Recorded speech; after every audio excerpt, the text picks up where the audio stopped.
Hi, and welcome to this brief discussion on the IQR, Instructional Quality Review process. This is specifically for the Doctor of Philosophy in Education. Other doctoral programs may have additional information that they would like to share with the IQR process.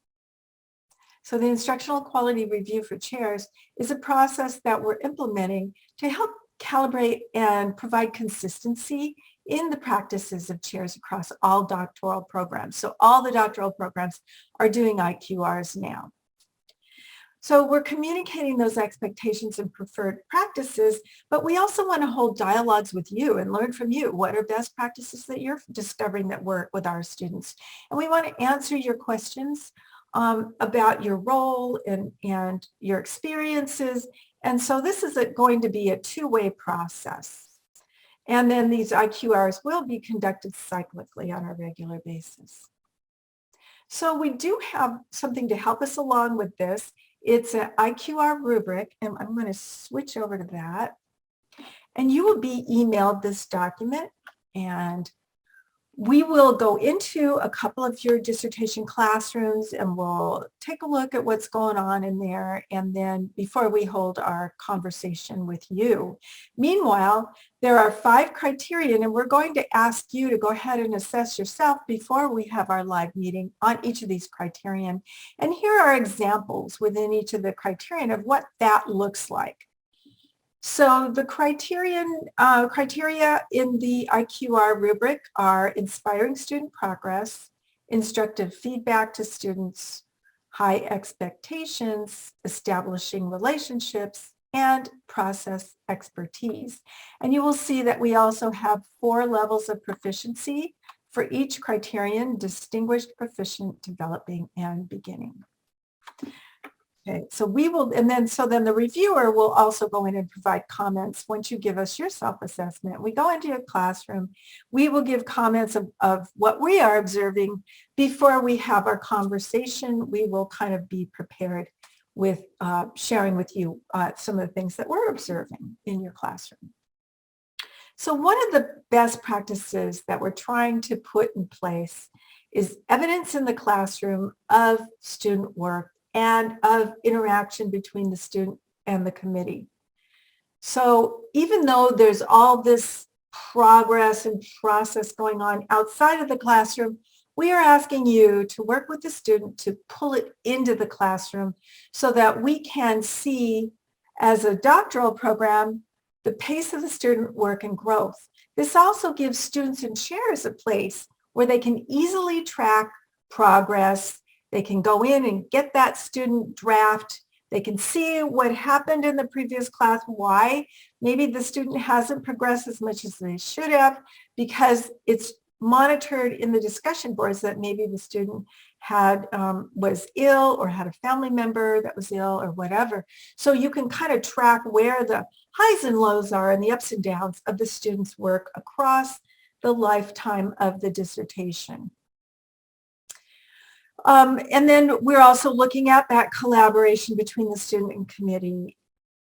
There's not a lot of places where you can demonstrate the progress of a student, or where the student can demonstrate their own progress, or we can see the interactions, the announcements, the discussion forums, and usually that's about it. You are welcome to use the assignments if you want to. It's not a requirement from the ED doc program itself, although it may be a requirement from other programs. So the announcements are more about kind of overall process relationship building. We want to see friendly, happy, warm, inviting relationship building in the announcements. It's a place to post the milestones and expectations in the course. So we would like to see that in the announcements, and also a place to share broad expertise. So maybe you put in, if the student is working on their chapter 3, maybe you add kind of an overall statement of chapter 3, maybe add some resources and some supports for where the student is at in their course and in their progress. Discussion forums is where the work gets done.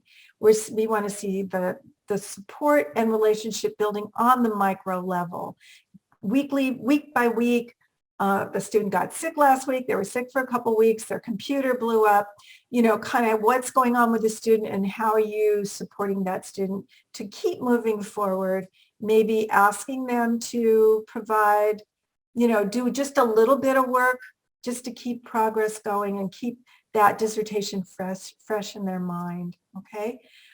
So discussion forums are good for places for feedback. Also, tracking communications and meetings outside of the classroom.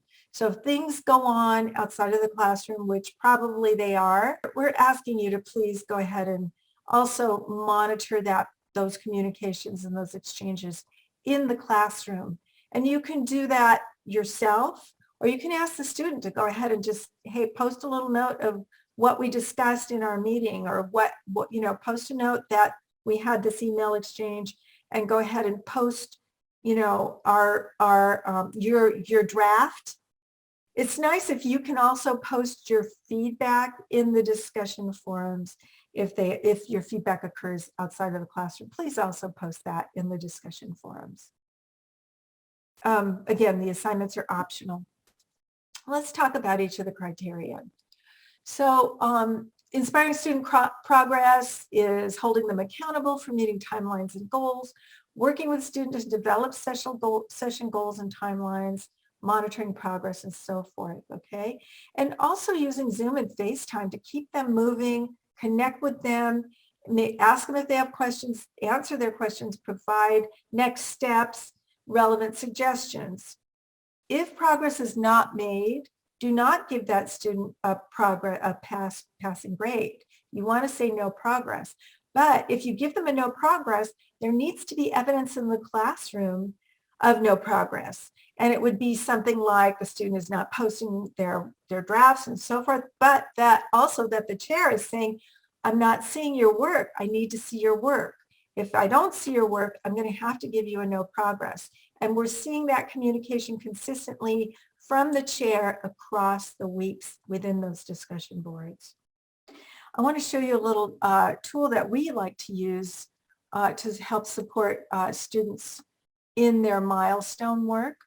And this is an Excel spreadsheet, and it has the kind of major milestones of each of the completion tasks within the dissertation. So finalizing chapter 1, finalizing chapter 3, if you'd like to do chapter 3 before chapter 2, and the city certificates and the IRB packets, and it's kind of session by session what the students are going to complete in each session, all the way through to hiring an editor to finalize their dissertation and submitting it to DSEM and submitting and so forth. And just so you know, once they pass their final oral defense, they no longer need to take classes. The rest of the work is done by the student outside of the classroom, okay?